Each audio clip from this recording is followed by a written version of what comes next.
Boss house నుండి వచ్చాక మొదటిసారిగా నిఖిల్ అయితే అమర్దీప్కి అయితే లైవ్ వీడియో చేయడం జరిగింది. అయితే ఇన్ని రోజులు ఫోన్ లేకుండా ఎలా ఉన్నావు నిఖిల్ అంటూ అమర్దీప్ అయితే క్వశ్చన్ వేశాడు నిఖిల్కి.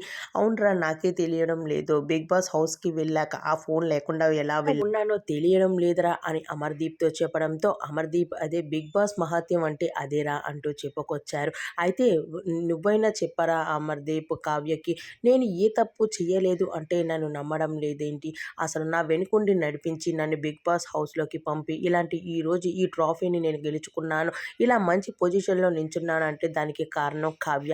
కానీ నేను తప్పు చేసిన వాళ్ళ కావ్య దగ్గర తలదించుకోవలసి వస్తూ ఉంది. అయితే నేను బిగ్ బాస్ హౌస్లోనే అది గేమ్ కోసమే అని తనకు అర్థమయ్యేటట్టు నువ్వైనా చెప్పరా అంటూ ఒక్కసారిగా లైవ్లో అయితే కొంచెం ఎమోషనల్ అవుతూ అమర్దీప్తో చెప్పుకొచ్చాడు. అని తర్వాత మళ్ళీ లైవ్లోకి అమర్దీప్ అయితే కావ్యని కూడా యాడ్ చేయడం అయితే జరిగింది. అయితే ముగ్గురు కలిసి మాట్లాడుకున్నాక కావ్య సడన్గా మధ్యలో నుంచే వెళ్ళిపోయింది వీళ్ళ మాటలు నచ్చలేక. మరి ఏం జరుగుతుందో అన్నది చూడాల్సిందే మరి.